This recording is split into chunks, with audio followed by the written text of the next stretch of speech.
Hi everyone, thank you for joining us for today's Webinar Wednesday, brought to you by UK University Search.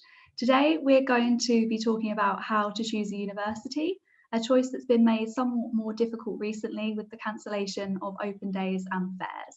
But not to worry, this webinar will contain lots of information to help you decide which university you'd like to attend in the future. We have four fantastic panelists joining us today to discuss different topics and answer your questions. First up, we have Alex Hickman from the University of Winchester, who will be talking about how to choose a course. Then we'll pass over to Kate Billerman from the University of Huddersfield to talk about picking a location. Next up is Gavin Quinn from the University of Glasgow, who will be discussing the different institutions you can choose from, including the Russell Group, Red Bricks and specialist institutions. And finally, we'll hear from Pat Chapman from the Northern School of Art, who'll be talking to you about the different virtual events available to help you choose a university and the advice that's out there too. Each of them will also be introducing their institution to give you an idea of why you might like to study with them. We'll be finishing up today with a question and answer session. So if you're viewing on Zoom and you'd like to submit a question, please click on the Q&A option at the bottom of your screen. You can also post questions in the live chat on YouTube, but please be aware that this chat is monitored and any inappropriate content will be reported to your school or college. So let's get started. We're now going to pass over to Alex from the University of Winchester to discuss choosing a course.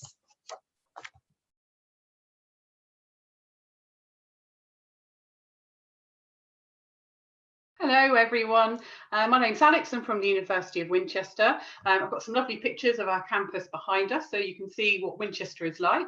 I'm going to be talking you through how to choose your course, and in order to do that I have prepared some slides for you, so I am just going to launch them now.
Alex, we don't seem to be able to hear the feed. You might have to speak over the top, unfortunately.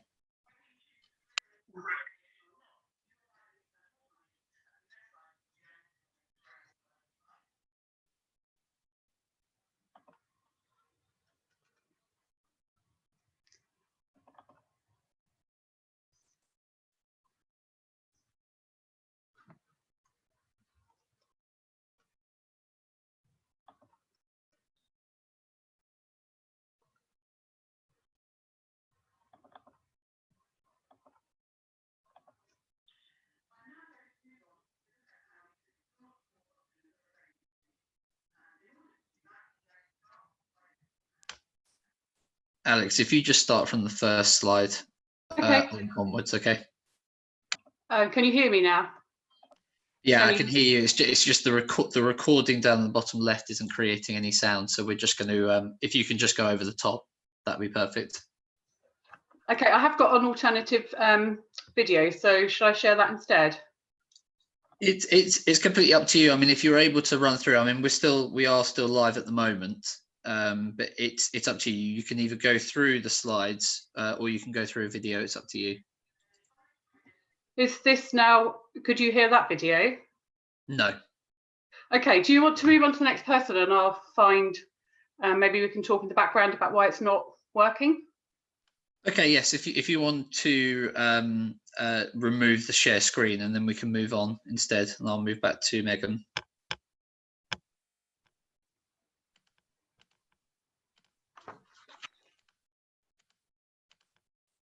Hi everyone, sorry about the technical difficulties that we're experiencing with Alex's video at the moment. What we're going to do is we're going to pass over to Kate from the University of Huddersfield, and Kate is going to talk you through locations. So that's looking at different places across the UK and why going away from home or staying closer to home might be the right choice for you. So if you'd like to go ahead, Kate, thank you.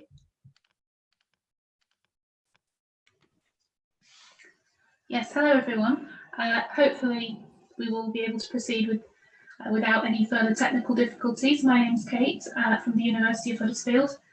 I'm not actually at the university. This is a virtual background. I'm not breaking any rules by being at this webinar. I'm going to talk to you today about the location of the university that you might want to pick. Now, picking the right course for you is going to be the most important thing.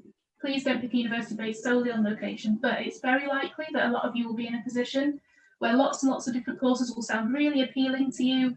You'll have lots of choices out there. So location is one of those next really big factors to consider. And there's lots of different areas that I'm hoping to go through.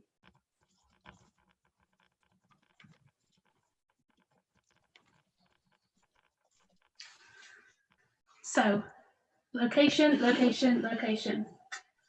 I'm coming from the University of Huddersfield, so I will be able to tell you a little more about the University of Huddersfield than other universities in these different sections, but hopefully I will be able to tell you exactly, help you make the decisions about your university. The first big distinction that tends to come up when discussing universities that you probably may have heard mentioned is campus or city universities. A campus university means one that is spread around the, a campus university is one that is at a single site where all the buildings are all in one place. Sometimes it's a little further from the town or city where you're studying. A city university is more integrated into the city where it's based. You might walk through normal streets, past cafes and shops to get from one building to another. Quite often, students will have quite a strong instinctive feeling about which of these they prefer. Campus universities can be really pretty, visually appealing. They can feel like a bit of a safe environment. People often describe it as a student bubble, where everyone that you kind of interact with and meet are part of your social circle, and it feels that you'll be able to really focus on your studies on a campus. Alternatively, some people find this student bubble environment a little bit limiting, claustrophobic. They feel that they're missing out on the real world. They might prefer the more integrated environment university, where you're kind of walking around the place that you're studying as part of your everyday life and integrating within that society. Campus universities can also be quite far from the town or city where they are based, which means that you might not spend a whole lot of your time in that place. So there's different advantages and disadvantages to both. The University of Huddersfield is in quite an unusual in this respect because we don't really easily fall into either of those two categories. We are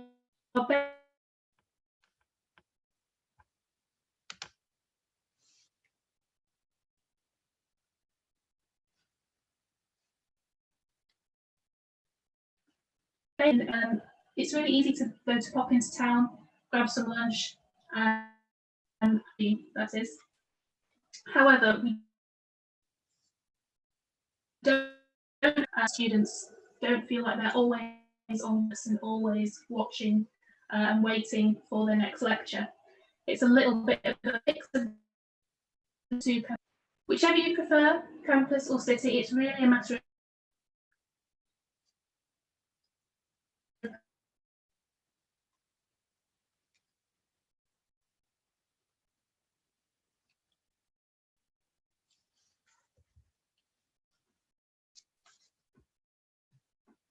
have a different locations.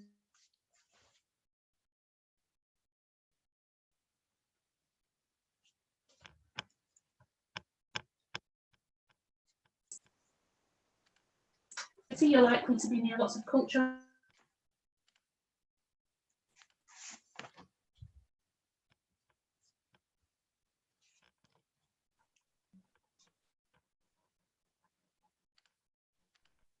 Hi everyone, sorry that we seem to be having some issues with Kate's connection there. We were breaking up a little bit, but we'll come back to her later as well. What we're going to do now is we're going to introduce Gavin.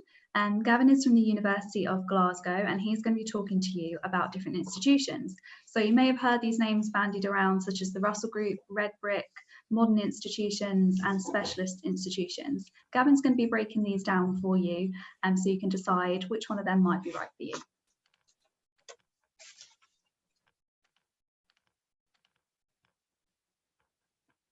Thanks for that, Megan, and hi everyone, and thanks for watching today. As introduced, my name's Gavin. I'm from the University of Glasgow, the UK student recruitment team there. And today what I'm going to do is just chat through what it's the differences between studying things like ancient universities, red brick universities, post-92, and specialist as well as the Russell groups. Obviously, you can tell from my accent, I'm speaking to you from Glasgow. I'm a Glaswegian. So I will also talk about University of Glasgow as well and how they kind of fit into these different sections. So the few wee things I'm going to show you, here we are, oops. There we go. So these are the different kind of institutions that you can kind of, you'll hear these terms bandied about, whether you're looking at prospectuses, maybe you're going to like open day fairs, even from your school careers teacher and stuff like that. So I'll take these on one by one. Ancient universities, these, I mean, it says it in the title, these are very old universities. They've mostly been founded since before 1600, so properly old. There are 7 that count as ancient universities, and these Glasgow is one of them, so we're the 4th oldest in the English-speaking world. You've also got things like Oxford and Cambridge in there, 4 others from Scotland, as well as Dublin University as well. Now, these universities, because they've been about for so long, they tend to know what they're doing at teaching. So, and also in the cities that they are kind of placed in, the cities are spread out around these universities because they've been there for so long. They've really embedded themselves in the footprint of whichever area they are in. One of the things to kind of note on when you're going to an ancient university.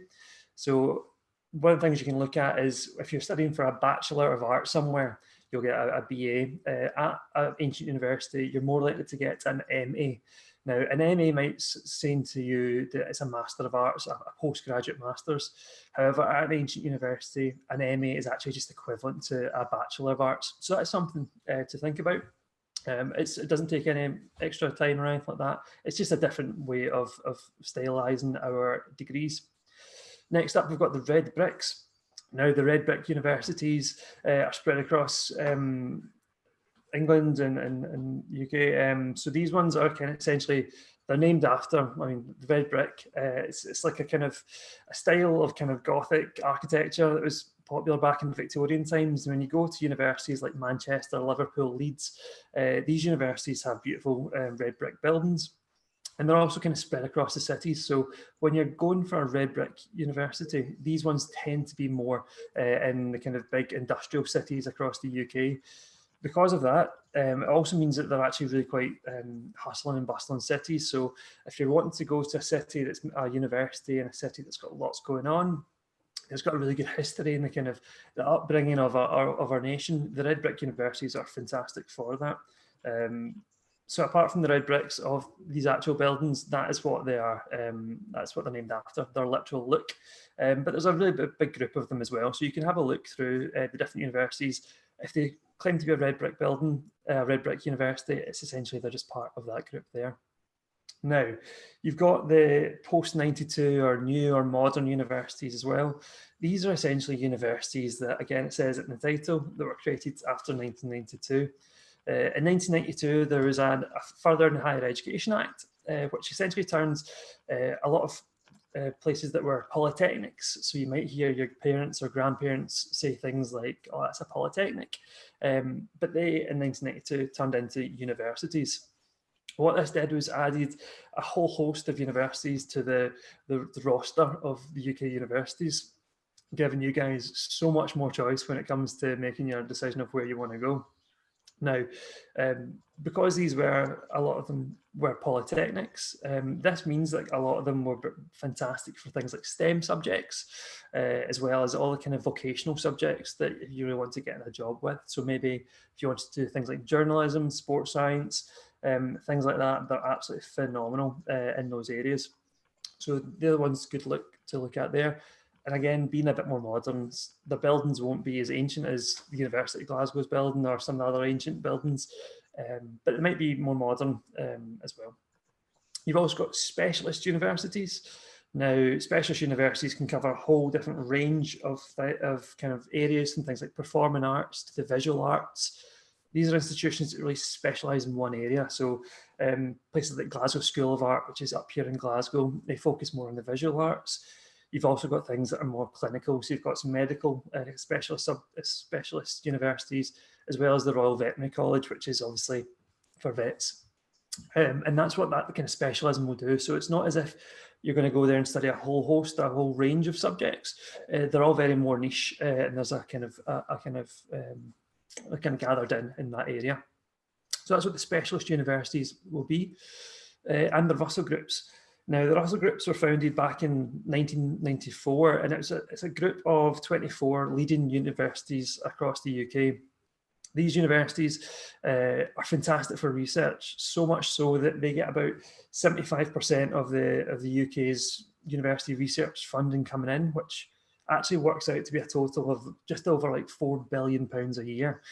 Now, that's absolutely insane how much money is going into these universities. And obviously right now, the country is relying on these fantastic universities to use the research money and their kind of scientific skills to come up with solutions to great world problems, which couldn't be any more topical than now.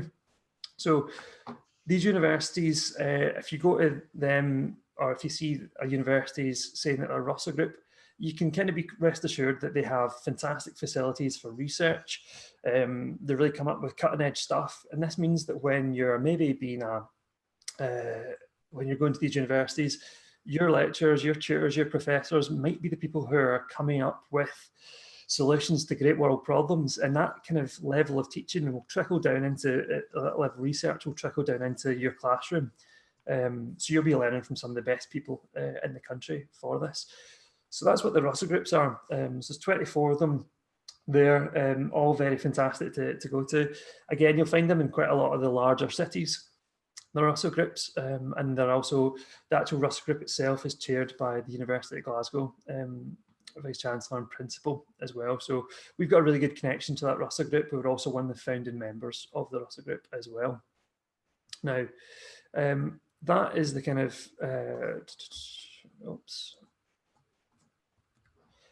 that's the kind of what the different institutions can be like. The University of Glasgow is actually two of them.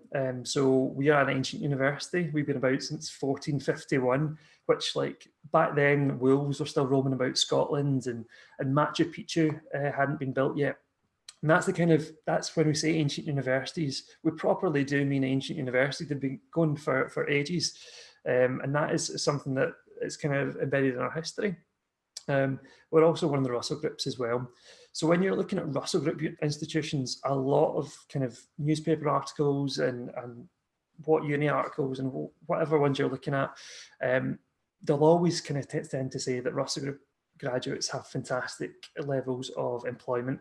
And that is absolutely true at Glasgow. We have about 95.9% of our students are in employment or in further education 6 months after graduating their undergraduate. Now that kind of means that they're either in their job or they're following a subject they absolutely love into further research and getting involved with that kind of element of things, which is a fantastic thing to do to bolster your way through your academic career.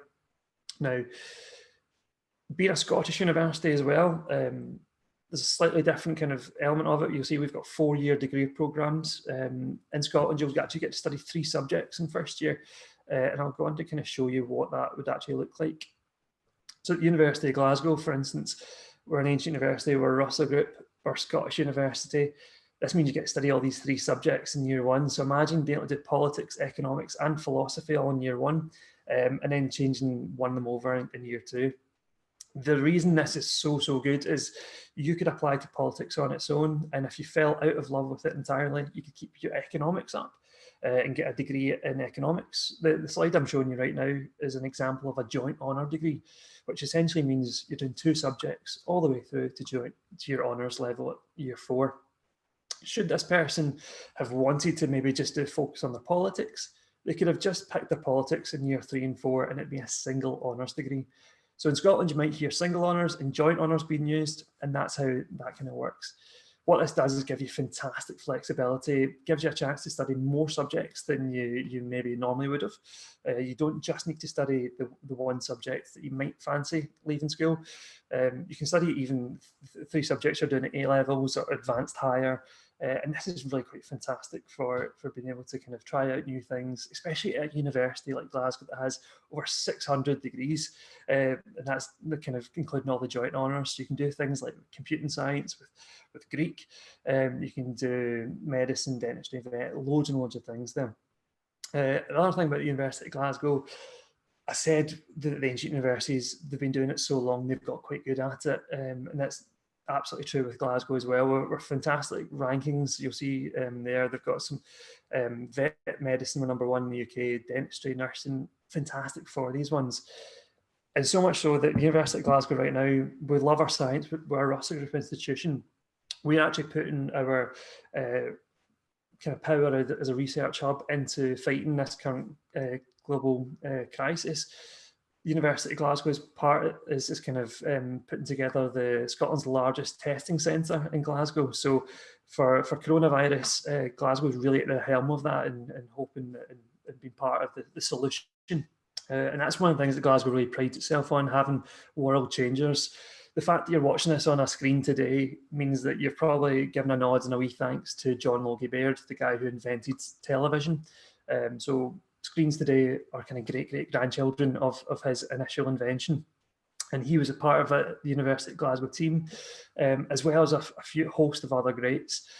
We actually have a fence and a big gateway at the University of Glasgow, and it has amazing names on it like Isabella Elder, James Watt. But we've also got these kind of empty spaces, and that's because we know that our students that come to the University of Glasgow are going to be future world changers as well, and come up with amazing solutions to hopefully come up with good ideas to kind of make the world a better place. So we like that kind of future world changing element. And we are quite a large university, from about 29,000 students from all across the world. Because we are an ancient university, we've been about for so long, we have a fantastic international stance, and that's why you'll see a lot of universities, especially in the Russell Groups and the ancient universities, pulling people in from across the world. And we are a really strong place within the Russell Group institutions as well. Other things about Glasgow in general, we are a very friendly city, and that's one of the things I'd definitely say, that when you are looking at going to a university, don't get too bogged down in these kind of titles of, even though I've just told you about them all, don't just say, I want to go to an ancient, I want to go to a red brick, I want to go to a specialist. Go to the university that really suits your interest the most. A university that teaches what you want to study. They teach it in a way you want to study it. And also they teach it in an area, a city, and a place that suits you. We are in a fantastic situation in Glasgow that we're a phenomenally friendly city. We've been ranked the friendliest city in the world before. And it goes to show, I went down the shops for my messages today, and just random strangers were joking with me about keeping 2 meters apart. So it's a fantastic feeling, Glasgow, and that's what I really hope you get a chance to do. You go to a university, get a feel for what the university is like, but then also what the city is like, what the people are like, and that's a huge part of it as well, because you'll be studying for 3 or 4 years. So yes, ancient universities, Russell Group, Red Bricks, Post 92, they've all got their benefits as universities, but that isn't the be all and end all. You've also got to look at the other things that the other guys are going to explain to you today, where it is and what subject to choose and stuff as well. So these are a huge part of what you want to be doing and making your decision for the university. But hopefully that's been quite useful for you guys to understand a bit more what it's like to study at an ancient university, a Russell Group, a Red Brick. We've got loads and loads of options in the United Kingdom, so you're really spoiled for choice. So whatever you do, make sure you have a look at all of them. Don't just stick to one category. Look around all of them. Have a wee try at loads of them. Do as much virtual snooping as you can. Obviously, real open days aren't a thing anymore, but if you can actually get a chance to go to the university virtual open days on their websites, definitely get a chance to do that. And that is me just about finished. I'm really looking forward to answering some of your questions later on as well. I can see already we've got loads coming in, so I'm really looking forward to doing that. I'm just going to pass back to Megan, and then this is going to be me passing on to the other presenters. So thanks very much for watching. Thank you very much, Gavin. That was great. I'm sure loads of you enjoyed that, and there was lots of useful information in there. As Gavin mentioned at the end of his section, you can still visit universities through virtual open days, and a lot of you have been asking questions about different types of virtual open days. So Pat from the Northern School of Arts, this is Patrick Chapman, is going to be talking to you about all different types of virtual events and the places you can go for advice, as well as giving you a bit more information about the Northern School of Art as well.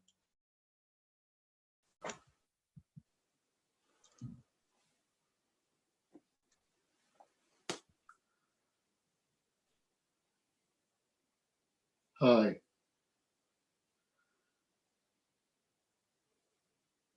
Am I coming through? Yeah, you're coming through, Patrick. Gavin, can you stop the share of your presentation, please?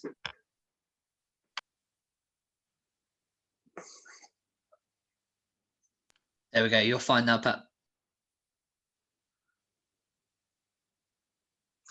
Okay. Hi, everybody. I'm Pat Chapman, and I'm the Vice Principal at the Northern School of Art. And I'm going to do my talk to you the other way around to some of my colleagues this morning.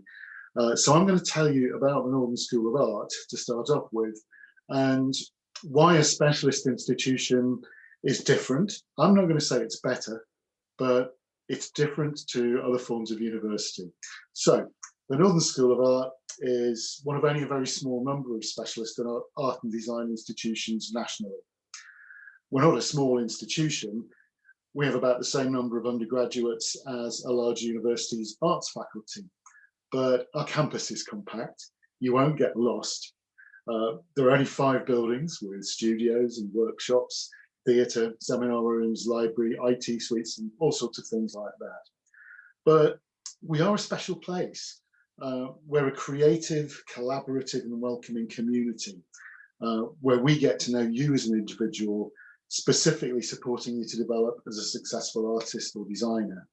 And it's a place where you get to work alongside other creatives in other disciplines. We've got an outstanding record of student employability. For the last 4 years of data, more than 96% of our graduates were in work or further study after leaving us.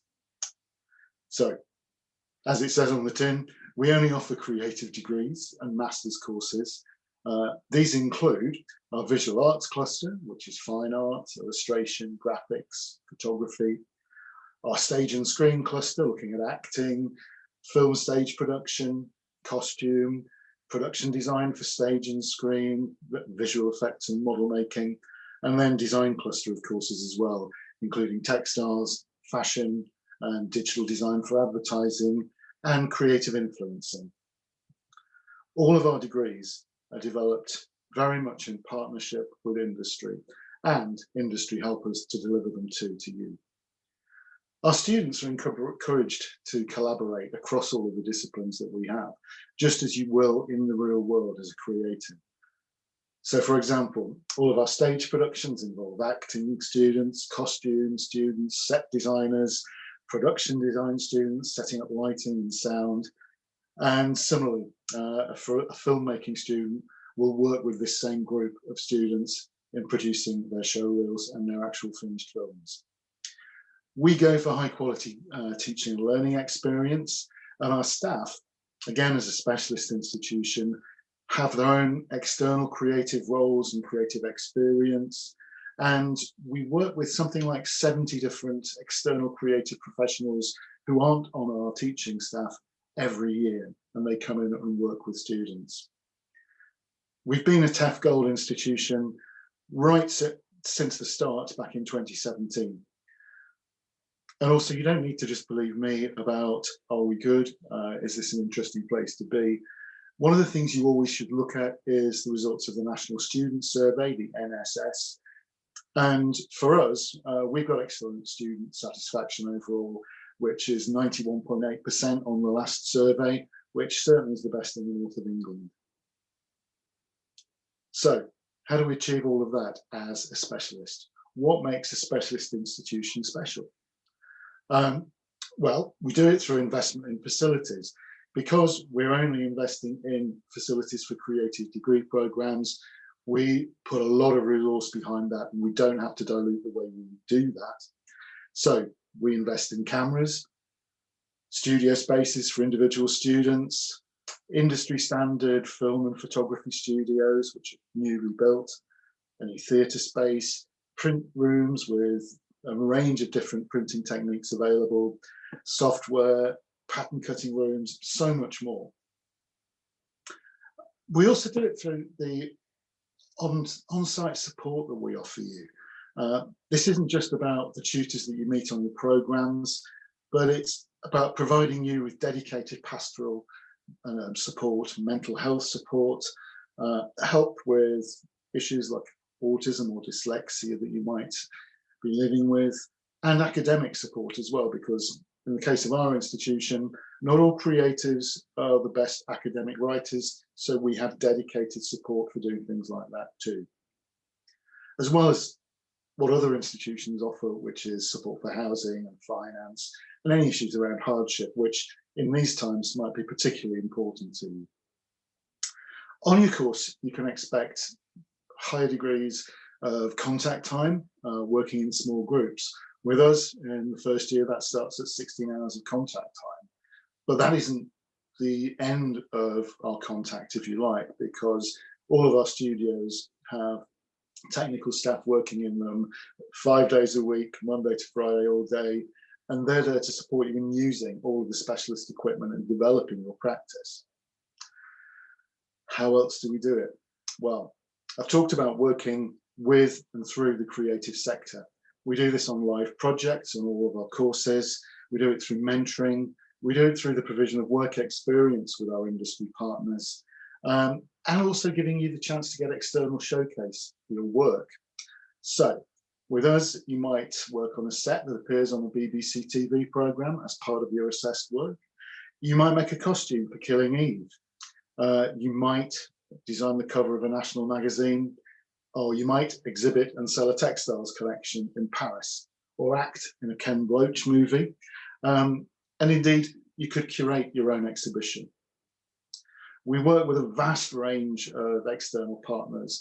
Some of these are organisations like BBC, ITV, Channel 4, big museums, the National Opera House in Covent Garden, but also individuals. So in recent years, well, over the last couple of years, Amber Butchart, the fashion historian, has been on site several times giving us personal feedback to students. You might work with someone like Jimmy Terrell, who's a graphic designer and videographer working with Beck and others. And the backdrop behind me is a project that we were commissioned to do by Radio 1, working with Jimmy to actually produce these large-scale murals. You might get to meet Patrick Grant from the Sewing Bee, who could critique your latest design, or working with someone like Chris Riddell, who's a great friend of ours. You might get an illustration in The Guardian or The Observer, and, like one of our graduates, get a weekly column even before you leave this. So that's not all. Again, as a specialist institution, we don't actually offer you a career service. What we do is offer you a highly specialised and specialist employability and creative enterprise service, offering you personal support, intensive support across things like business planning, across funding and finance, and doing group seminar work with you around this and networking events, allowing yourself to establish yourself as a real person on the creative scene. We treat our undergraduates as creative professionals from the moment they join us, and it's part of preparing you, and that's how we get the great employability that we do. So we also have a range of facilities for our alumni, which are perhaps unusual in that we've got a dedicated creative workspace for 100 people as graduates and early career professionals in a beautiful converted Victorian building.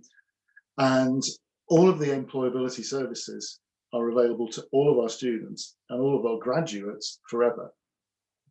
So, as an art school, our staff and students and buildings are also at the heart of a wider arts scene, particularly in the northeast of England, which is incredibly vibrant for that.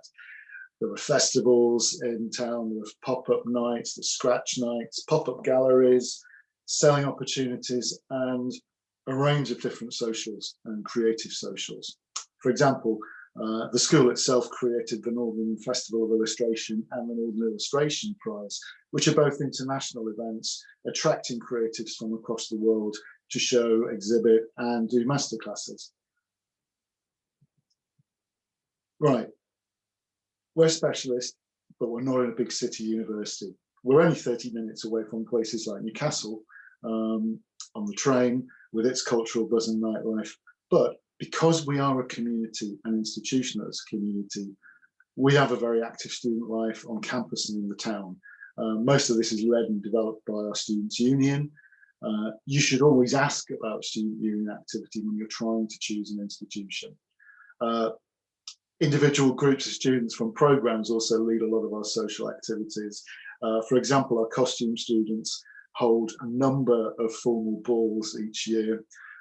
We have regular comedy nights, film nights, game nights, role-playing events, and yeah, you go out to the pub as well.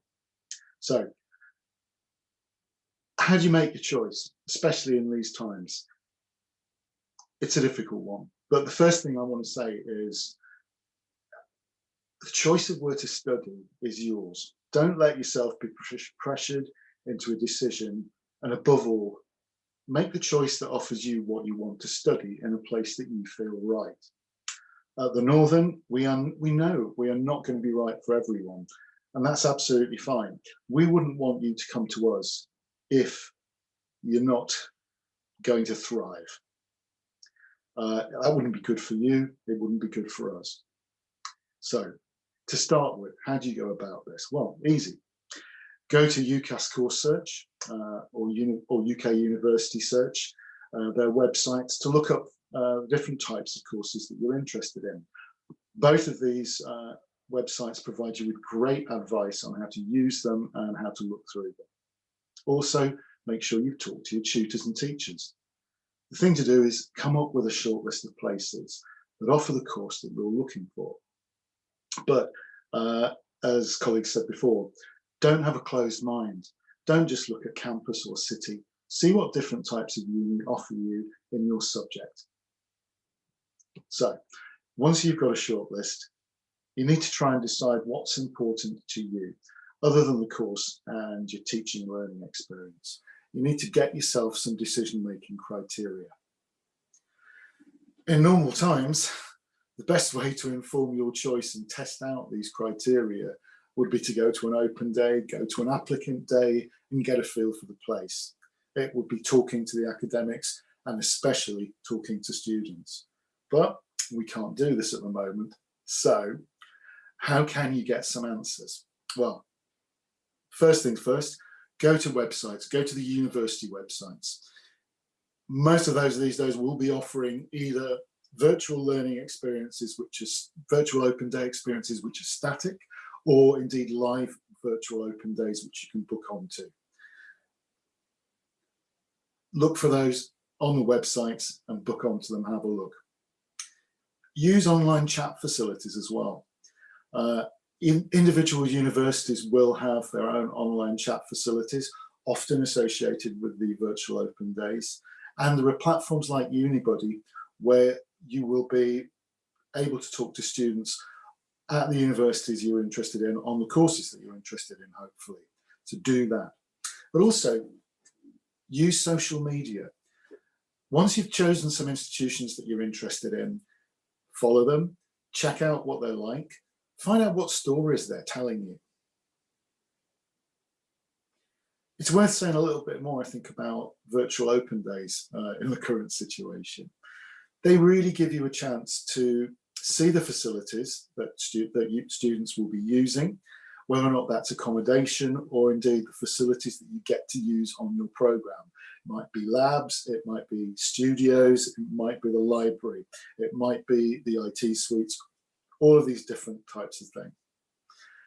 Also, the virtual open days can give you a feel for what student support is like at the institutions, and hopefully it should give you a chance to hear from students and academics talking about individual courses. The great thing about virtual open days is you can attend loads of them. You are not constrained by having to beg a lift to a different part of the country or jump on a train and spend money on train tickets. You can book on loads and do that. You've got a great opportunity at the moment to see a wide range of institutions. One thing I would say, if you're doing virtual open days, take notes.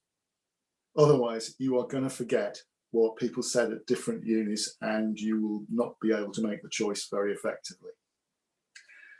The other thing is, after things like virtual open days, once you've had a chance to reflect, you might think, oh, I wish I'd asked this.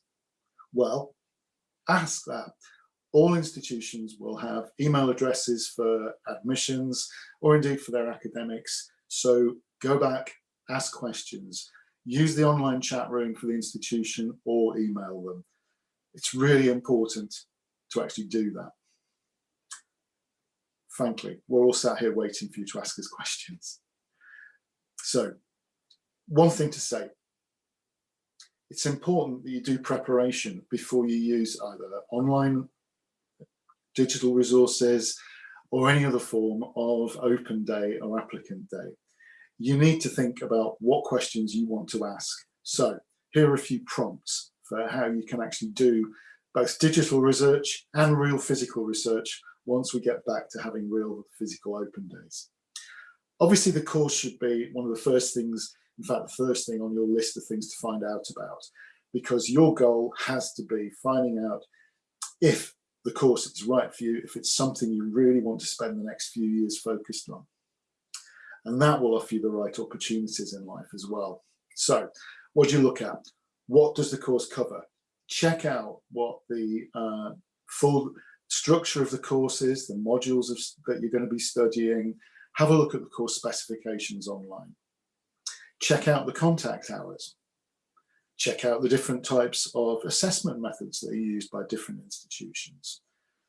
Check out the form of learning. Is it seminar based? Is it tutorial? Is it heavily dependent on independent learning? What size of the tutorial groups you're going to be in? That's important to you, and it will be different for your own preferences of learning. Does it have the facilities you expect? And what are the entry requirements? And finally on that, I'd say check out the career prospects. You've seen the employability stats for my institution and for Glasgow's. Everybody has to have that data up there on their websites. Check it out. And then don't forget, there's other things apart from the actual course.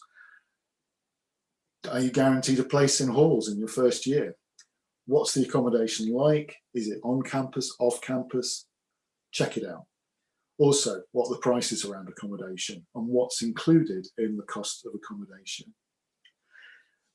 ask yourself and ask the evidence you've got what academic support you might expect, also what bursaries or scholarships there might be and how you apply for them. All of this is normally available on websites. Finally, you might think about the social side. So how active is the student union? What types of societies are there? What's the nightlife like, if that's important to you? And what else is there to do? Are you going to be in a place that's well connected and can get you to places where you want to do things, whether that's sport, culture, or anything else?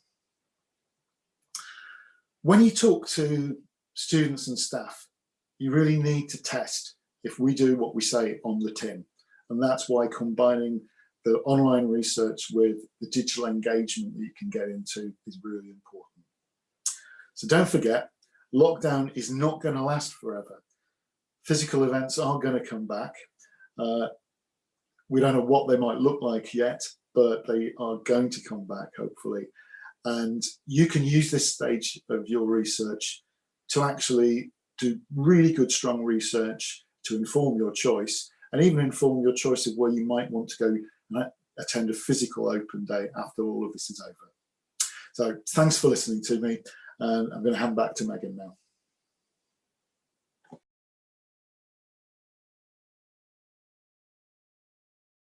Thank you very much, Pat. That was really informative. Lots of different information there about how to choose a university, the different things to consider for online open days and those kind of things. And now we had some technical difficulties with Alex's video earlier, but we're going to cut back to her now. So this is Alex Hickman from the University of Winchester, and she's going to be talking to you about how to choose a course.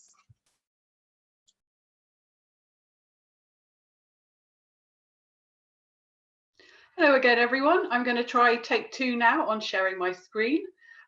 So I will share computer sound, and so that should work. I'll be back at the end to answer any questions that you have. On your application, now is the time to start your decision-making process. Over the next 15 minutes, I'll be advising how you can start deciding on a course or subject area. I'll be exploring the course choices available. Then I'll move on to how you can compare different options. And finally, I'll give you tips on where you can go for more help. So to start with, what are the first steps you need to take in choosing which course to study? The first thing to consider is whether you have decided on which career you would like in the future. Several jobs require you to have a specific university qualification, for example, medicine, nursing, teaching, veterinary, physiotherapy, social work, and so on. So if you have a career in mind, do explore whether there is a required university level qualification. If you don't already have a career in mind, you could do a careers personality and interests test online to get ideas of what jobs would suit you.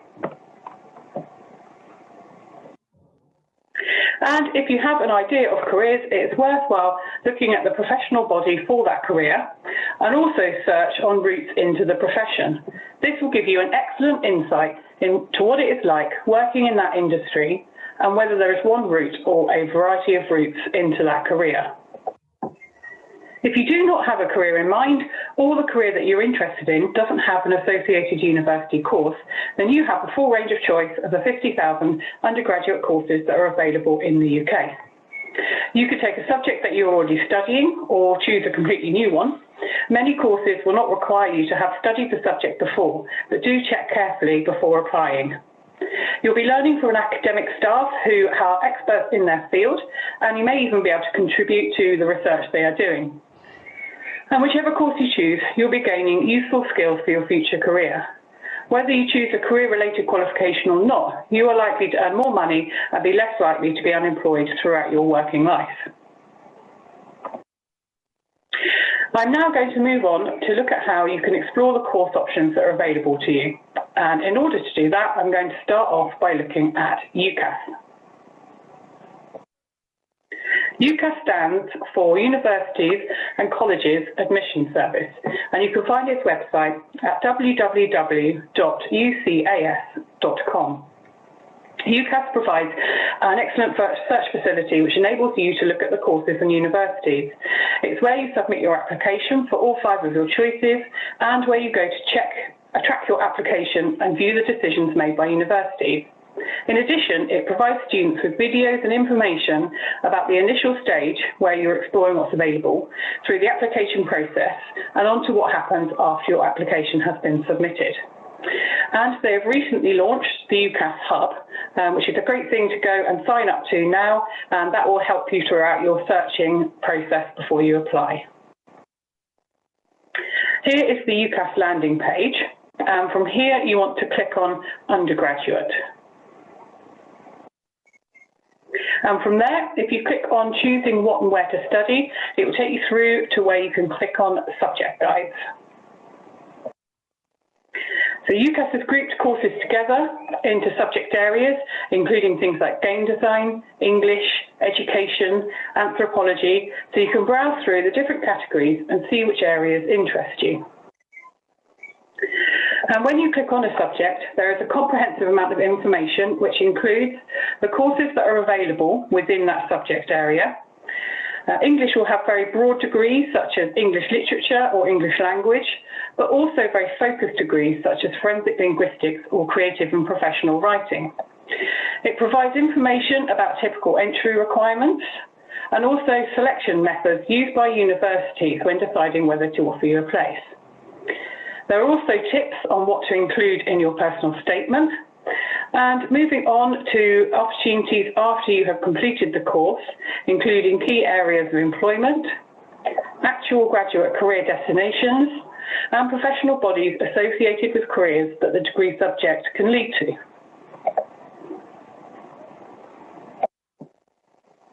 Once you know which course you're interested in, you can explore the options available from the search facility on the main page of the UCAS website.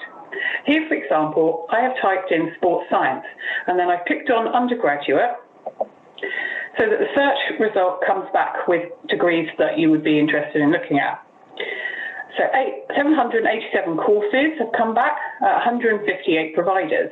At the moment, you can only see what is available for September, but you'll soon have the option to filter on courses starting in 2021. And this is what it looks like when the results come back. You can see all the different ones available in a grid view, or you can change that to a list view and then click on that to get more information. You're also able to narrow down your options, and I'm going to look at 2 here, which are related to course. So the first one here is the entrance requirement calculator.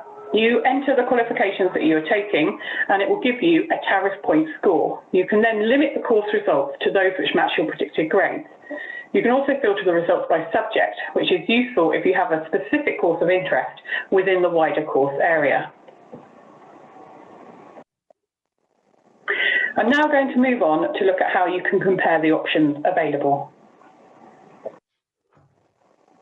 When you're looking at the individual course page on that UCAS search results for a university, this provides detailed information which will enable you to start narrowing down and comparing your options. If you like the look of a course, then click on the white heart on the top right-hand side of the screen, and this will save the course onto a shortlist. This will come back with detailed information, including course summary, how to apply, entry requirements, fees and funding, and provider information, and also, as you can see, open day dates. And also where it's located, and address, and link through to the course content details. As well as looking on UCAS, it's also important to look on the university website for course information. It will go into an even greater level of detail. You'll be able to see what modules are offered, teaching methods, assessment types, opportunities to study abroad or take on work experience, whether or not the course carries professional accreditation, when the open days are happening, and so on. So, as I said before, it's important to look at what entry requirements that you think you are going to be able to achieve in terms of your predicted and achieved results. And here we have examples of 4 different universities just to demonstrate how different entry requirements can look. As you can see, University A is offering on a fairly wide tariff band of 104 to 120 points. So that ranges in terms of A-levels from BCC up to BBB. And they're all also asking for a minimum 4 grade in English language GCSE. But it's not asking for a geography at A-level. University B, however, again, they have a band of entrance requirements, but they are looking at grades rather than points, and they're asking for geography A-level at a minimum of grade B. University C has also asked for GCSE maths as well as English. And University D is offering a lower grade for an extended project qualification. So when you are looking across the universities, look at those different entry requirements and what they're offering and what they would take into account when they are deciding whether or not to offer you a place. So for example, when you've got the University B and D there, they've got actual grades. The universities that offer tariff points will also often accept standalone AS levels and also the extended project qualification within that point score. Another thing to consider is the modules that are available. Now here we have 3 universities as an example for studying geography. Unlike A-levels and BTEC, universities don't follow a national syllabus, so they are able to put whatever modules on offer that they want to for their degree. So for example, here you can see University A and B. You're looking at second year modules here, and there are only 2 compulsory modules for both of those universities. And then as you can see, there's a list of optional modules to choose from. University C has got more compulsory modules, but then underneath they do have a range of optional modules that you can take alongside. So when you're looking at the options that are available at universities, do make sure this is going to include what you are particularly interested in studying. And don't assume that because one university is offering one range of modules that it will be the same at a different university. Again, universities can also vary in how they are going to assess you. So here, for example, we've got University A, and you can see year 1, they are looking at 100% of assessment through coursework. And when you compare that with University B, they're looking in the first year at a mixture of written exams and practical experiments.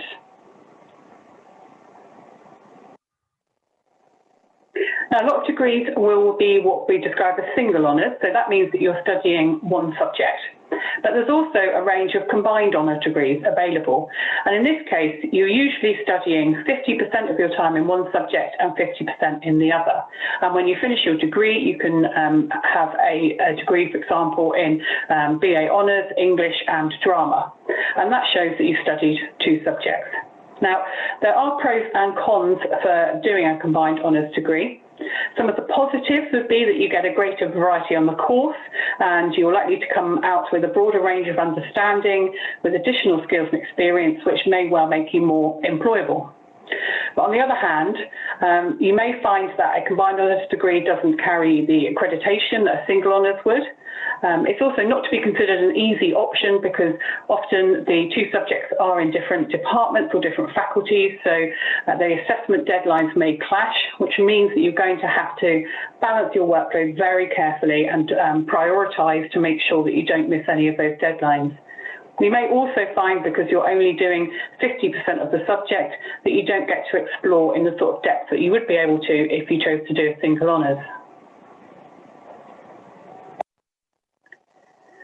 Okay, so I'm now going to look at where you should go for more help. There are several resources that you can choose from. Obviously, we've already looked today at the UCAS website and the individual university website. Great places to find out more information on all different aspects to do with your course. There's also prospectuses. They tend to have a little bit less information than the websites, but they're also a very good place to have a look if you go into your careers library and have a flick through some prospectuses to see what catches your eye. In terms of social media, universities will have accounts across all different types of social media, including Instagram, Twitter, Facebook, but as well as a university level social media account, you may also find that the courses you're interested in also have their own social media accounts. And this is a great way of seeing what the current students on the course are doing. So for example, if you're interested in archaeology, if you look at those sites over the summer, you're likely to see students working on digs, so you can get an idea of what it's going to be like to be on that course the following year. There are also a wide range of comparison websites out there. Probably the biggest is called Discover Uni. This is a rebrand from Unistats, and that's somewhere where you can go to directly compare different universities, levels of satisfaction with the course, graduate outcomes, and so on. And we've also got things like what uni, which university, the Complete University Guide. Student Room is a great place to go and talk to current students. And then there are a range of both university level and subject level league tables where you can go and compare your courses. And finally, a nod to Open Days. I know at the moment it's probably not the best time to be suggesting you go to Open Days because they're all cancelled, but all universities I'm sure will be running virtual events over the next few months. So do check those out on the individual university websites. Okay, well, thank you very much for listening. I will be back at the end of the webinar, ready to answer your questions. And in the meantime, I'll hand you back to Megan. Thank you.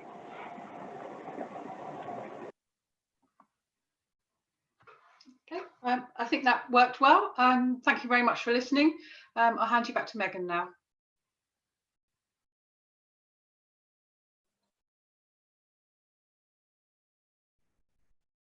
Thank you very much, Alex. Just before we pass over to Kate, who's going to be talking to you about choosing a location, I just wanted to highlight some of the resources that we have available on our websites to help you choose a course.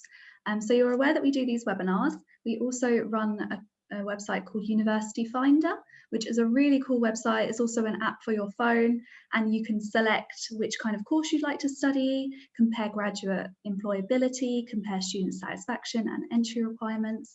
That's really easy to download on the App Store. So if you wanted to go onto that, it's available on Google Store as well for Android.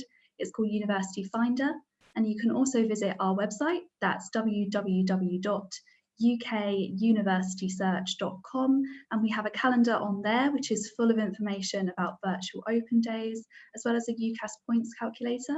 So if you know what your predicted grades are and you're worried about how to compare different courses, if they say you need this amount of points and you're not sure what grades that means, just pop onto our website and go on the UCAS points calculator, and that will sort that out for you as well. Okay, so we're going to pass over to Kate now. Kate is from the University of Huddersfield. We had a couple of technical issues with Kate earlier, but we've got them all fixed now. So Kate is going to go through locations with you.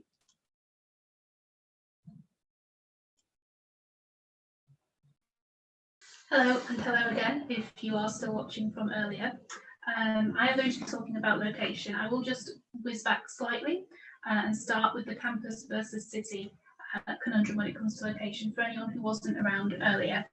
So the first big decision you need to make when it comes to the type of university tends to be campus versus city. It's something you might have heard of and something that's often discussed in relation to universities. Campus means a university where all the buildings are located on a single site, usually a little way away from the town or city where it's located. And a city is a university is one that's spread around and integrated into the place where it's located. You'll be walking through normal streets to get between buildings. They won't all be in just one place. Quite often people have a sort of instinctive feeling about a campus or a city and which one they prefer. Campus universities can be very pretty, visually appealing, they can feel safe, and they can offer a lot of convenience for students with little travelling distance between accommodation, lectures and your activities. They can have a calm and safe feeling environment, often described as a student bubble. The majority of people that you'll see during the day will be maybe other students, lecturers. It'll be a lot of people in a similar position to you. However, some people find this bubble environment a little bit claustrophobic and a bit cut off from the real world. They might prefer the more integrated and vibrant feel of a city university, where they absorb the sights and sounds of the city they're studying in as part of their routine and experience a more normal commute or walk to work or lectures. Campus universities can sometimes be quite far, meaning you might not spend as much of your time there as if you pick a city university. The University of Huddersfield is quite an unusual one in that we don't really into either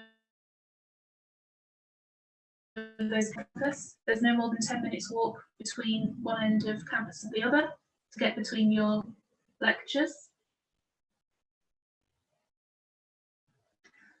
However,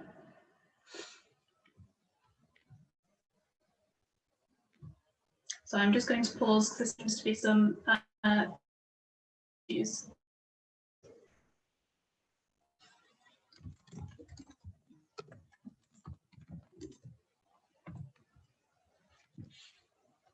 I'm going to try restarting that again and see if it carries on. I'll apologies if there are continuing issues. I'll try and continue and see how it goes.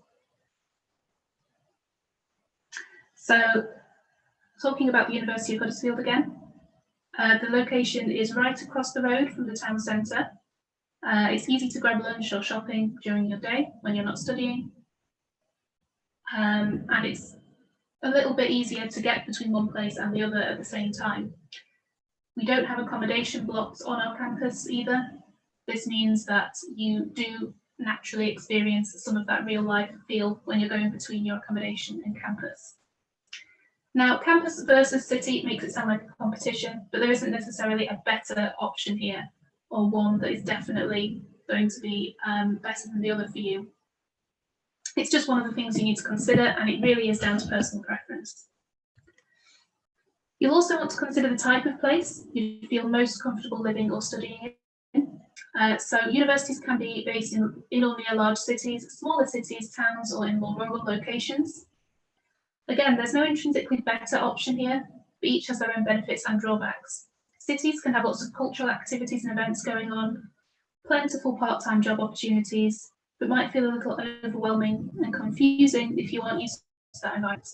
They can be more expensive as well. I'll come on to talk more about costs in a minute. More rural universities can be relaxing and peaceful places to study, giving you lots of opportunities to spend time doing outdoor activities if that's what you enjoy. They will, of course, still offer activities, and there will be bars and cafes just because there is a university there. However, there'll be slightly fewer opportunities in general. Town cities can be a little bit of a halfway house. This is again the category Huddersfield tends to fall into. We have a vibrant, largely student theatres right across the road from the university and smaller music venues. We also have a renowned contemporary literature festival and a music festival that take place in the town and heavily involved with all the students as well. However, students from Huddersfield probably need to hop on the train from Leeds or Manchester in order to maybe see the Irish concert or go to one of the big events. University control it Huddersfield away from the north of the Peak District. It can be a little bit of a compromise. Certain towns and cities will also be cheaper than others to live in, which can be a big decision-making factor. As a general rule, bigger cities and universities in the southeast of the country can be more expensive for accommodation, transport and social activities. If you don't, this is obviously a generalisation, and there'll be lots of examples of pricey cities in the north, cheaper towns in the south, and everything in between. London prices are pretty much always the most expensive of all, but this is balanced against the fact you can home if you decide to study in London and live away from home, so this can help cover this additional cost. My main advice on cost is to try not to make assumptions how expensive specific conditions. Remember, there'll usually be a range of accommodations to choose from at all universities, which, if you are living away, means you will have some degree of choice over how much you want to spend on rent, no matter whereabouts in the country you are. So don't necessarily let a reputation of a place change your mind about your dream course. As a town in the north, Huddersfield has one of the lowest living costs in the UK for students. En-suite accommodation can start from just £80 a week with bills included, which could make your student loan go a lot further. Whichever environment and price point you prefer, you'll need to think about how far away from home you'd like to be. So I'd recommend researching things like public transport links and parking on campus while making your decisions. These are things that are easy to research from home. How would you get there from your house, and what is the parking situation like? Some students would prefer to be closer, or at least a comfortable distance from home, so that they can visit family and friends regularly, whereas others may want to use the university experience to move somewhere completely different, which might include experiencing a whole different part of the country. If you don't drive, look at how close the nearest train station to campus is and how long it would take you to get home and would cost. If a train ticket home costs £200, which isn't impossible for some journeys in the UK, you'll need to seriously consider if you're okay with that and how often you might want to go home, whether you're okay with rationing those journeys. It might be, that's absolutely fine for you, no problem, but it's something to be aware of and not be surprised by when you're only able to go home at Christmas and Easter from your university that's a little further away. You may also want to look into how easy it'd be to visit friends planning to attend other universities as well. Coming back to Huddersfield, our university campus is about 15 minutes walk away from the train station, which is on a main line, which means there are quick services to major cities like Manchester, Liverpool, Leeds and York every half an hour during the week. It's a factor a lot of our students consider because it is really convenient. It's easy to visit friends and family, attend social events without any hassle, and it's particularly appealing for students thinking about living at home. So finally, coming on to thinking about living at home and living away. Some of you might be in your really early stages of research about university and not really sure whether you prefer to live at home or live away, which could be the biggest decision you need to make and the one you need to make first before you can think about some of these other factors that we've been talking about today. Living at home is an increasingly common option for university students, and whilst things like the cost of accommodation might be less crucial, considering factors around location is still important. You'll be spending lots of your work and your social time at university, so you do need to think about the type of environment you want, whether or not you'll be spending all of your time there. Choosing to live at home will mean you have a smaller pool of universities to choose from, because you will need to be able to travel to them regularly. However, you're still likely to have those choices of campus, city, rural and different located universities to pick from. There's many reasons why living at home and commuting to university might be the right choice for you. Make sure that you are fully informed about how you're going to get there before you make that decision finally. Even if your course is light touch, some courses you're only required to be in lectures maybe 6 to 8 hours per week. You can't necessarily assume that means that you won't need to be in university most days of the week. A 6 to 8 hour contact time course could still involve 4 to 5 days at university. So you need to be realistic about how you're going to make your way there and back, how long it will take, and how much it will cost. This is particularly important if your course includes lots of compulsory placement, health-related courses, teaching, because you'll need to be able to get to placement locations as well. Of course, living away from home at university isn't without its difficulties and its own time constraints. You'll spend more of your time cooking, cleaning, shopping, and learning to live with others. This may take up time equivalent to a commute or perhaps even more, and provide a lot of different stresses and a lot of different considerations. So there's not really an easier way to do it. Living at home isn't the easy option and living at university isn't the easy option. There's just different things to consider. You have to think about what is right for you. If you haven't decided, but your only or your main reason to consider living at home is to save money, that is the reason that comes into play for a lot of people living at home, and in a lot of cases it is a lot cheaper. Just make sure you know how much travelling will cost you and you know how much you'd really save. You do get a slightly reduced student loan if you live at home as well, so it is something to consider. I recently spoke to a student considering living at home and commuting by train from Hyde to Huddersfield. So Hyde is a town in Greater Manchester. It's about 30 miles away from Huddersfield, so not very far. But when we looked into it together, the weekly train ticket would have been £85 per week from Hyde to Huddersfield.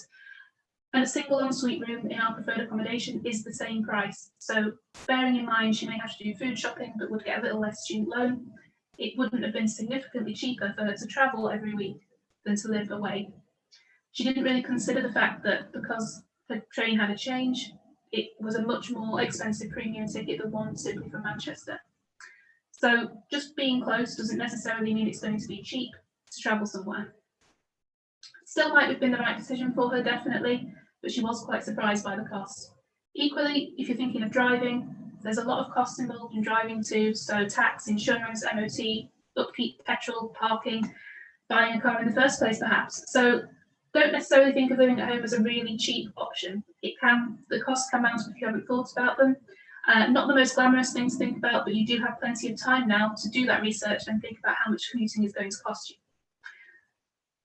Anyway, the main thing to consider when choosing to live at home at university is that it is going to be the right decision for you. You're not going to miss out socially by living away from home. Around a third of students at Huddersfield actually live at home. They're very active members of social groups. We have lots of student ambassadors who are based at home as well, and they definitely have the time of their life at university still.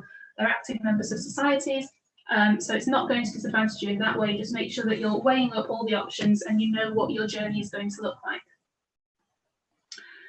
As I've hopefully demonstrated, there's a lot to think about in terms of location, cost, locality, campus versus city, and whether you're actually going to move away or just travel to your university campus every day. Whilst it's not possible to visit universities at the moment, there's lots of ways to make the most of online tools in order to explore locations from your home. So virtual tools and videos and online open days have already been mentioned. You could also try using Google Maps to sort of place yourself in a town or city and get a feel for it, have a little look around virtually. You could compare accommodation costs at different universities, spend some time researching that, and you can plan your theoretical journeys, so look at how long it's going to take you, how many changes from your doorstep to the doorstep of the university if you're thinking of travelling there. Then you can use this research to make yourself a shortlist, ready to make trips to visit universities, either at open days or perhaps smaller things like campus tours that might go on in the next several months towards the end of this year. Thank you very much for listening, and I'm looking forward to answering your questions at the end. I hope that you heard most of that this time. I'm going to pass back to Megan.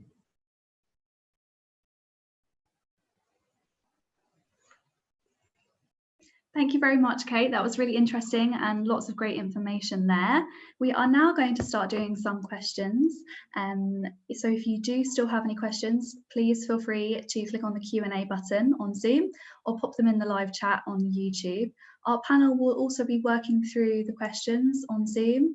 So if we don't get through to your question live on the chat, then they may just type out their answer for you below as well.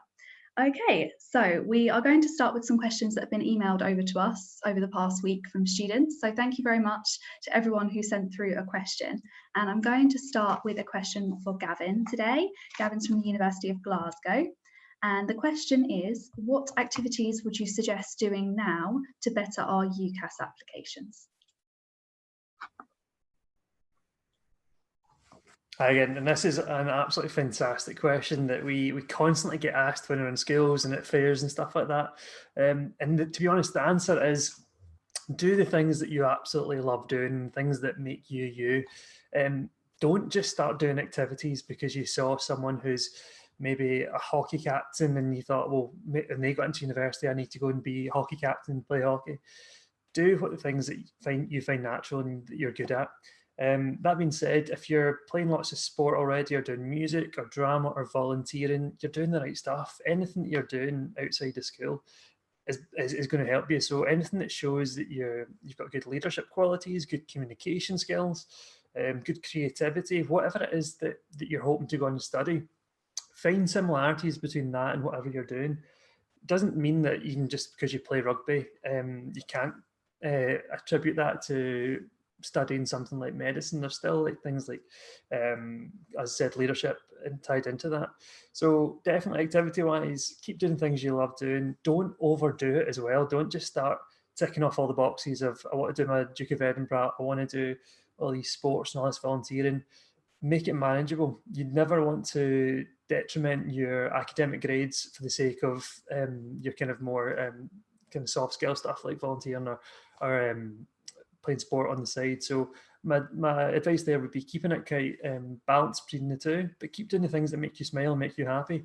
Don't just do things because other people are doing it.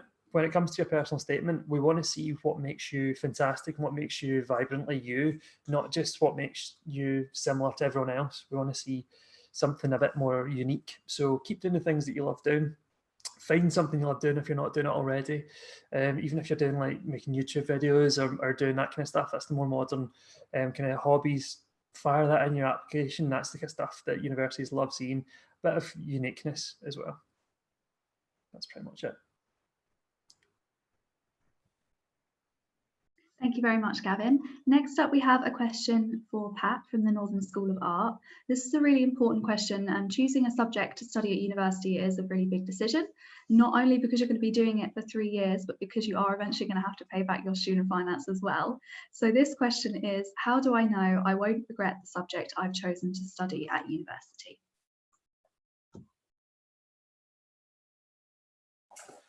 Thanks, Megan. It is a good question, and it's one that I've kind of got personal experience of, because my daughter chose to study her subject at a particular university some years ago, and unfortunately that one didn't work out for her, and she realised that relatively early on and changed institutions.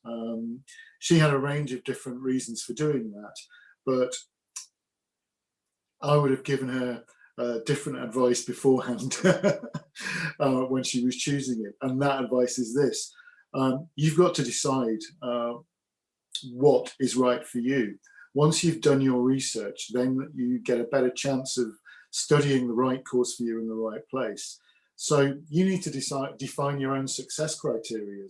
So is getting a good job at the end of your studies the most important thing to you? If it is, then really research the employability of the graduates from that course. If, however, it's the student experience that matters to you, do research on that. You might have personal interests outside your studies and find out that you need to find out if you can still do those alongside the course that you're going to study. I think it's really important to talk to students about this. Do the online chats. If you can get to real physical events when they start up again, talk to the students, because that will give you a feel. If they're happy, you're going to stand a better chance of being happy and not regret the choice that you've made. Also, ask questions about these areas of your interest at the interview and do it that way, and then you won't make the mistake that my daughter made.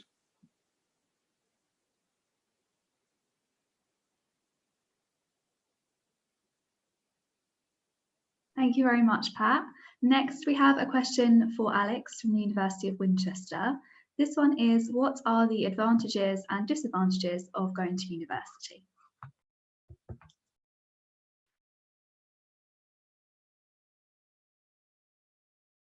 Okay, great question. I don't know if you'd call them disadvantages, but two really big things to consider before you decide to go. First of all, obviously, it is a big commitment in terms of money. Most universities leave university with debt from tuition fee loans and also maintenance loans, but don't let that put you off. Have a look on the Student Finance England website. Also, Martin Lewis's information on moneysavingexpert.com. He does a great session on student loan myth busting. And on the 13th of May, the UK University Search webinar on this slot will be covering student finance. So do tune into that webinar. It is also a big commitment in terms of time, because it's likely to take 3 or more years to gain your degree. And depending on what career you're interested in, you might find it equally beneficial to go straight into a job rather than delay 3 years. But I think there are big advantages that hopefully outweigh those big considerations. Firstly, you'll be gaining an internationally recognised qualification. It's an opportunity to study a subject that you love in greater depth, or gain you a qualification which enables you to pursue your dream career. On average, you're likely to earn more over your lifetime and be less likely to be unemployed than someone who doesn't have a university degree. And there's a whole range of opportunities that you can take part in at university, which you wouldn't be able to in life outside of university. And again, a quick plug to the UK University Search webinar on the 27th of May, which is looking at life at university. So you can really see some of the opportunities that you'll be able to take part in. What I would say is, if it is a big decision, you don't have to go at 18. Universities have mature students of all ages coming through. So if it takes you a couple more years to reflect upon what you want from life, that's absolutely fine. You don't have to go to university straight away. I hope that helps. I'll hand you back to Megan now.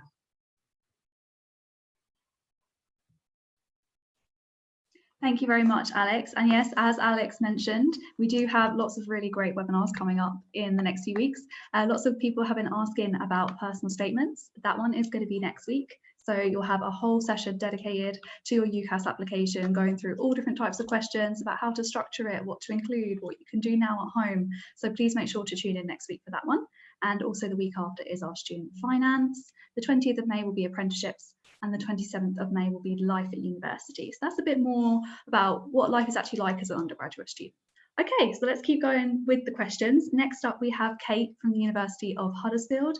Kate is going to be taking on the question, how much attention should you pay to graduate employability and student satisfaction when choosing a university?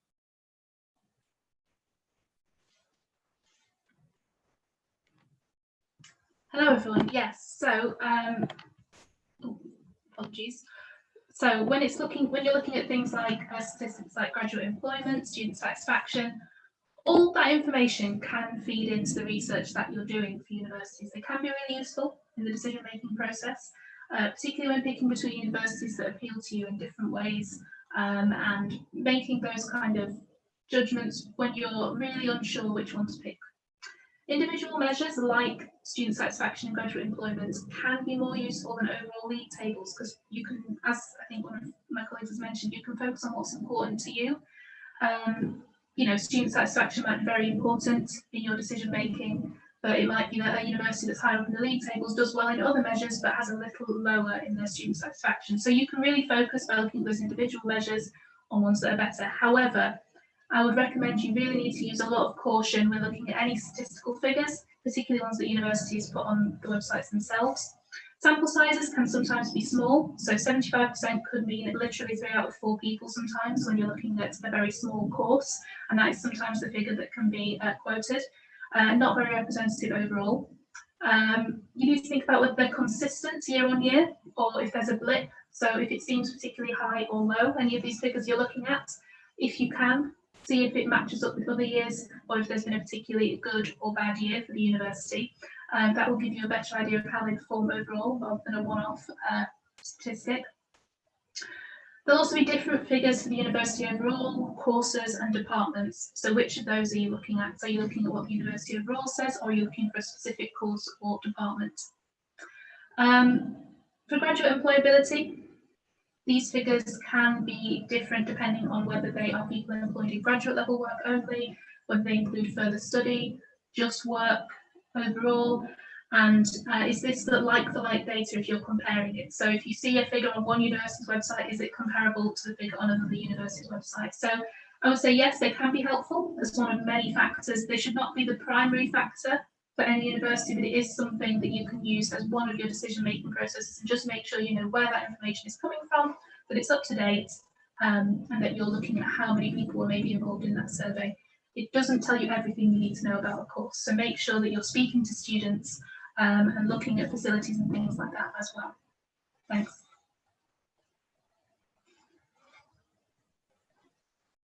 Thank you very much, Kate. Next up, we have another question for Gavin. Medicine is a very popular course at university. So how many universities can a medical student apply for? Yeah, and this is, again, another great question that does come through a lot. Being from a university that offers medicine, dentistry and veterinary, the same rules apply to all of these. These are all very clinical courses that are very, very popular. Things like medicine, about the kind of national average is at least 10 applicants for every 1 place. So it's very, very competitive. And because of that, these subjects you can only apply for 4. On your UCAS, up to 4. Your 5th UCAS choice can be used as a sort of backup. So maybe, especially if you're interested in those areas, you may also be interested in studying like a biological science or a life science here at Glasgow. So that is something you would definitely look at doing. Applying to your 4 absolute favourites, keeping your 5th option as a wee kind of backup. And that goes for dentistry, medicine and veterinary. So yeah, plain simple, just as that.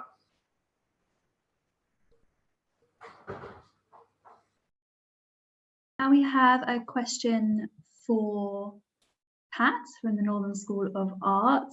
Pat, this question is for you. How do you receive an unconditional offer?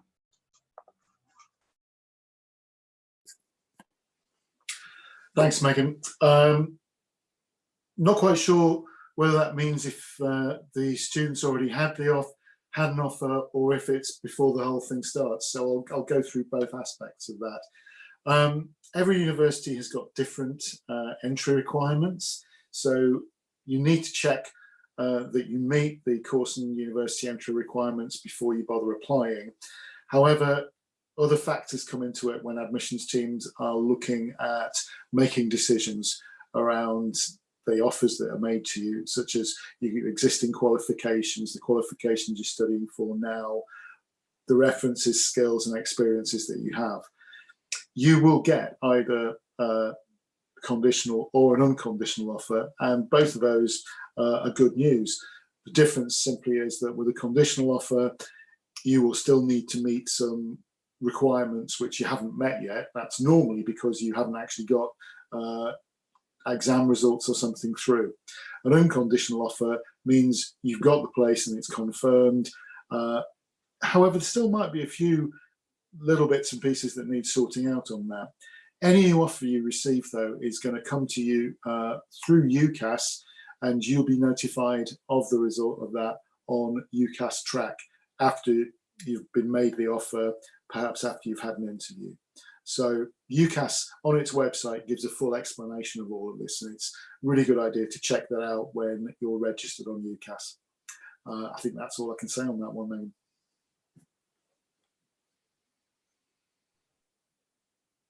Thank you very much, Pat. Next, we're going to go back to Alex from the University of Winchester. So lots of students are going to be worried about that this year. And this is, will applicants in 2021 have lower entry requirements or special consideration?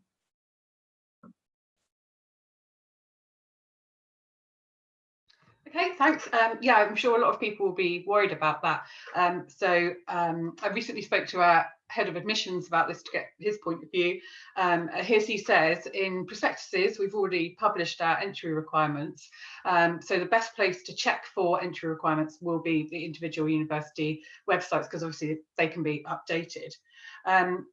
For those students that are coming through post-coronavirus, we will be mindful of the significant disruption that they've experienced as part of their course.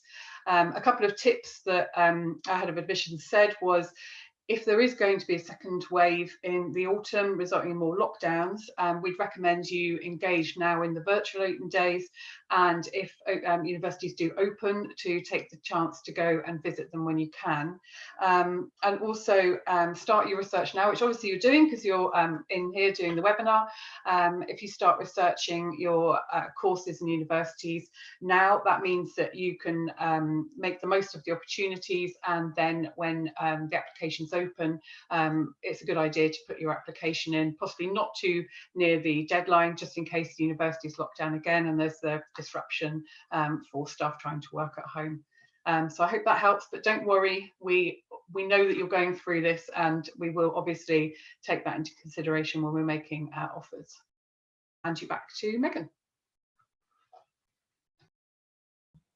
Thank you very much, Alex. So this is the last of our pre-prepared questions, and then we'll be going straight into questions from you guys, both on Zoom and YouTube. So this is a question for Kate from the University of Huddersfield. How do you know what university is right for you?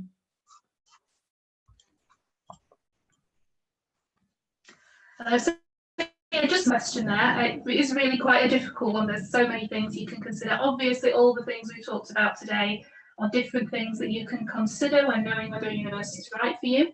I'd recommend thinking about what you as an individual are looking for from your university, first of all. Whether it's a good level of student support, if you think you might benefit from this, a strong research record if you're wanting to consider further study or PhD study, or easy access to world-class sports facilities if this is a really important part of your life. Priorities are different for everyone. So know what your priorities are, and that will be your first step to knowing which university is right for you. The more research you do, the more sure you can be about this as well. All the factors we talked about today, the course being right for you, it's taught in the way that you want it to be, it's in an environment that you like, it can teach you in ways that you'll find helpful. Consider all of these especially. Talk to staff and students, see if you click with them, Obviously online at the moment, but again, as Alex was just saying, face to face when you get the opportunity. We're not sure when that opportunity will arise at the moment, but we would love to be talking to you through virtual channels as well. Lots of universities will have options to do that online, so have a chat to them, see if you're clicking with the students, if the staff are saying things in ways that you understand. It is really recommended to try and visit a university. Hopefully in the future you'll be able to do this again, whether we'll have the larger open day events or it'll be slightly smaller ad hoc visits. In the meantime, virtual tours and videos can really help. Some people get a real gut feeling when visiting. So if you try and absorb yourself in some of those online videos and the environment, you might start to feel that gut feeling as well. As I said in my presentation earlier, make yourself a shortlist based on factors that you can look at online and visit those virtual open days.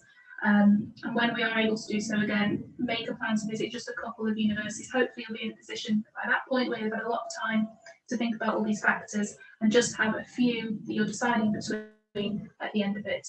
And then you'll have made a really informed decision.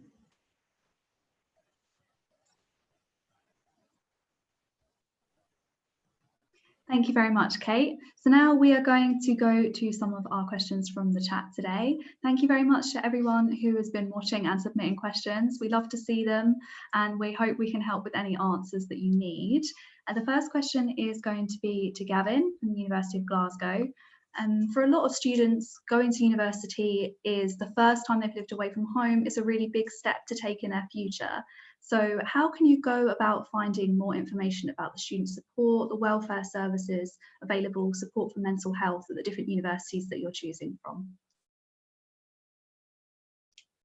Oh yeah, so again, this is something that universities across the UK are very much used to having students coming across from across the UK and across the world as well. So most unis are set up phenomenally for this. A really good thing to do is jumping on the university's websites. Everyone always says this, but it's true. That's where you'll find a lot of the information, especially if a university is maybe doing a virtual open day coming up as well.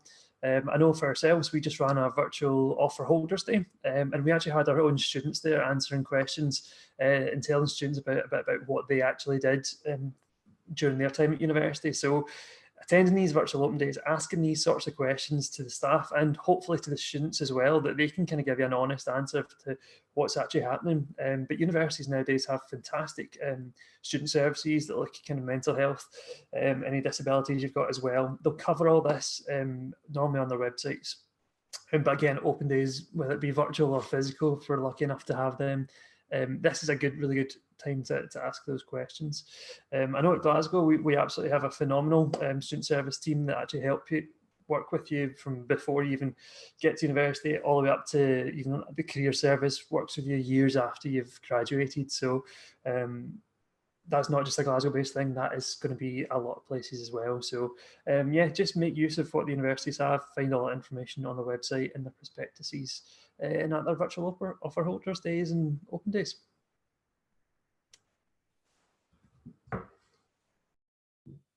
Thank you very much, Gavin. Next up, we have a question for Pat. Now, when you're applying to study a creative subject at university, it's usually advised that you have a portfolio alongside your application. So do you have any advice on creating a portfolio for our students, Pat? Thanks, Megan. Okay, a portfolio for a start doesn't need to be a physical thing. It can be digital. It can be physical, it can be made up in a whole host of different ways. So firstly, don't always worry about format. In terms of portfolio and what needs to be in it, one of the key things we want to look at is the range of creative work that you're capable of doing and that you've got experience of. So what are your drawing skills like? What are your graphic skills like? Your painting skills or your 3D skills? We need to see a range there coming from you. And perhaps just as importantly, in fact, definitely just as importantly, for a portfolio, you need to show us the whole process that you've gone through to produce a piece of work. So we need to see it from the inspiration, the brief that you were given, how you developed a piece of work towards a final product. And that means seeing annotation as well, seeing your thought processes as you were going through things. We want to use the portfolio as something you can talk to us around. Often in an interview, the portfolio is a useful thing for you as a student, because that's your prompt. When we're asking you questions, when we're talking to you, you can use it as a physical or digital on your tablet prop in actually talking to us. So you can point us the way you went through a work in progress. So we're interested in process. We're interested in what inspires you as a creative. My advice would be choose a few separate projects where you can go through that process of developing the piece, because it's the story of your creative practice that we're interested in. I hope that was helpful.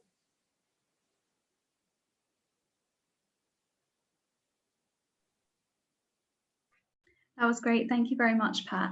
Now, the traditional way of choosing a university usually requires having a physical prospectus. It's a little bit more difficult to get hold of them at the moment. So, Alex, could you talk us through how to get hold of a physical prospectus, or how to get hold of a digital prospectus if you're no longer able to get one of those? Okay, yeah, of course. Good question. I think all universities would be slightly different on this. If you go onto the website and type in prospectus, you may be able to go and view a PDF version, which you can download.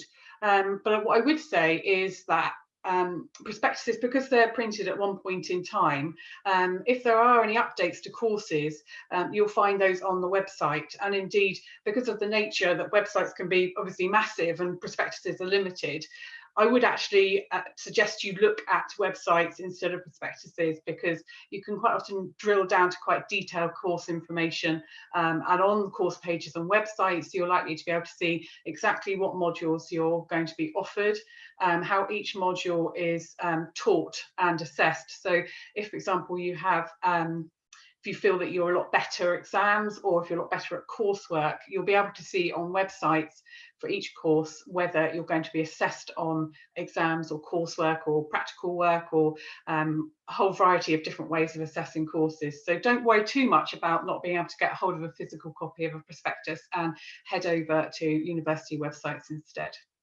Okay, I'll hand back to Megan. Thank you very much, Alex. Next, we have a question for Kate. Now, it's always a worry for students that they're not going to reach their target grades on results day, and then they're not going to know what to do next if they don't get into that university that they've chosen. So what should you do if you fail to reach your target grades? What should you do if you want to get into another university or pick a different course?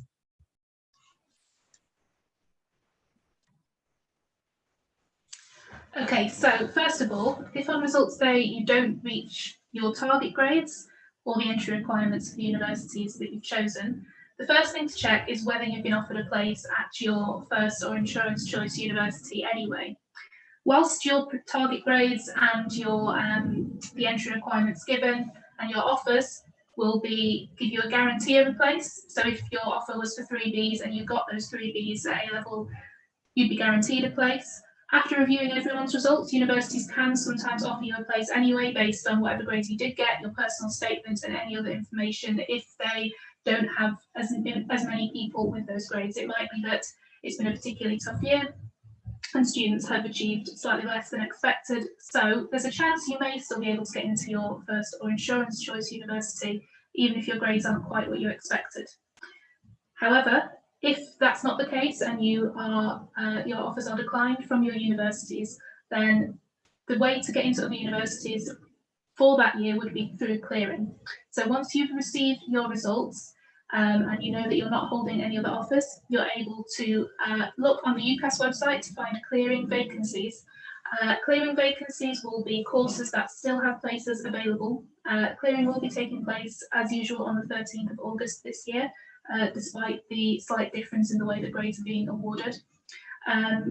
So you can search on UCAS and find out which course universities have course vacancies, then you can call them up, have a chat to someone about that course, and you don't have to make the decision immediately as to if you want to attend that university.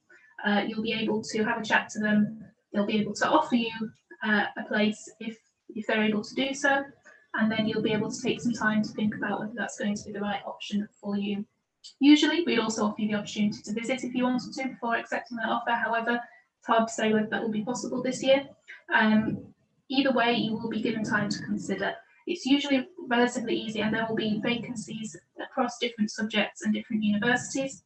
Things that will be more difficult will be courses such as medicine and teaching, some of the more competitive courses. You might not find as many vacancies on clearing, but you may be able to find places in lots of other universities as well. So it's something not to panic about. You will be able to find alternatives if you don't achieve your predicted grades. Obviously, there is also the option of taking a year out, but don't rush into that option without thinking about what you're going to do with that year. Otherwise, you might find that you feel that you've just wasted the year. So have a look at what's available in clearing, but take your time to make your decision, is my main advice.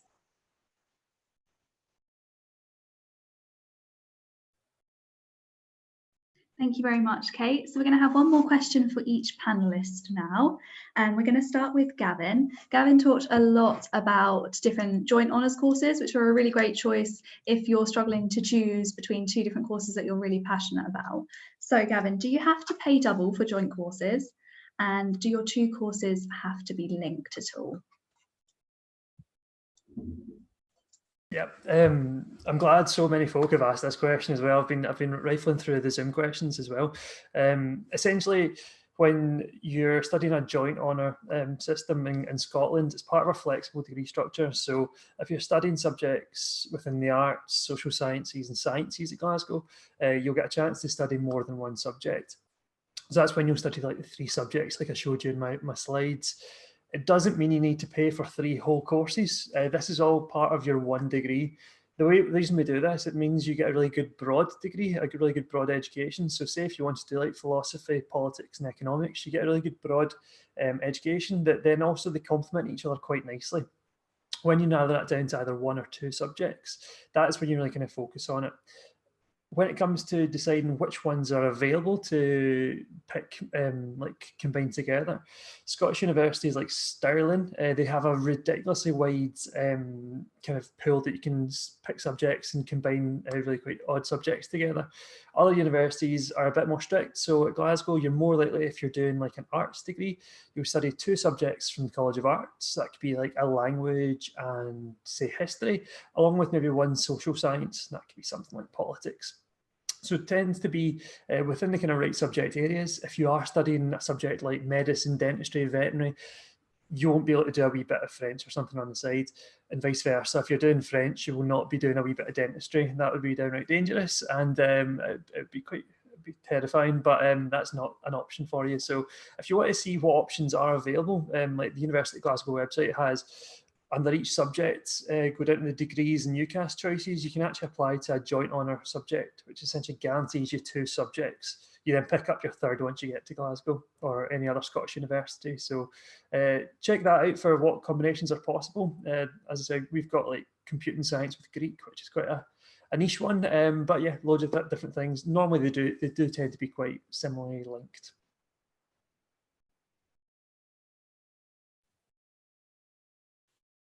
Great, thank you very much, Gavin. Next up, we have a question for Pat in the Northern School of Arts.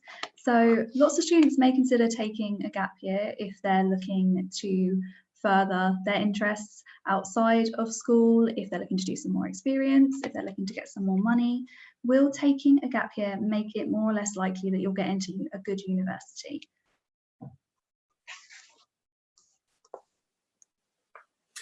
Thanks, Megan.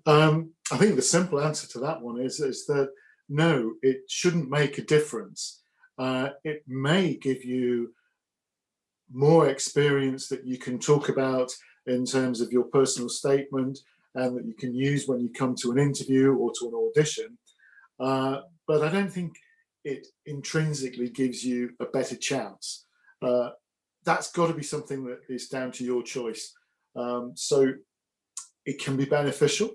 It can be interesting, particularly in some of the creative areas where you might go off and get experience working for a creative company or perhaps acting or doing something like that in a gap year.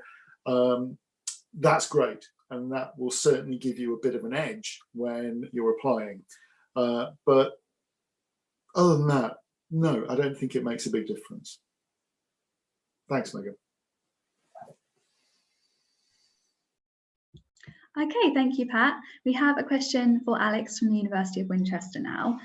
So when you're searching for a university, you're often really pushed towards the good things about each university. So each university obviously wants to give you the best impression of themselves. What can you do if you're trying to look for some truer elements of universities? So where can you go if you want to get a real impression of what it's like to be at that university, rather than just following information on university websites and things like that?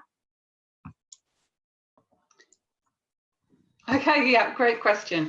I always think that asking current students is a really good way of going about that and finding out what they think about student life, particularly if you can find one that is doing the course that you're interested in. And a good way of starting is just by saying, what's the best thing about your course? What's the worst thing? And what is the best and worst thing about being a student at this university? And as much as we all brief our student ambassadors and tour guides to give a positive view of the university, they are very good at being honest. So do engage with current students on all kinds of different platforms like UniBuddy or virtual events, and ask them. There are other websites and forums, so perhaps if you pop into a search engine student view of that university, then you may well find some online content that's already there. I hope that helps.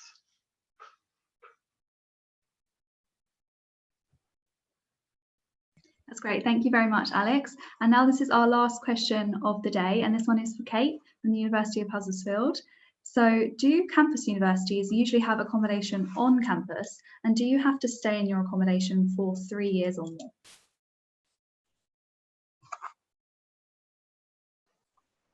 Okay, so this varies between universities. A lot of campus-based universities will have some of their student accommodation on campus. I would say Huddersfield, as I mentioned earlier, is an exception to this. We are sort of campus-based, but we don't have it on there, but some universities will do. Universities like York, for example, where they have a campus a little further from the city centre, will have lots of accommodation options on site. Even at a campus university, though, you won't be required to live on campus necessarily. You can choose to live on campus in your first year, your second year, or sometimes your third year as well. But you will be able to live privately as well if you want to. Now, some universities may want you to move out after your first year, but generally you are able to stay on campus all 3 years if you want to, but the majority of students may choose to choose alternative accommodation somewhere else after their first year. So this is something, as I said earlier, you need to check with the individual universities what their rules are and what sort of accommodation that they have. But generally, universities that are campus-based will have some accommodation on site. Most people might choose to live there in their first year if they're living on site, and they may move out in second and third year, but there are massive variants on this. Yeah, you can choose to live there all 3 years at a lot of places, or you can choose to live off site for all 3 years. It's not mandatory to live on campus.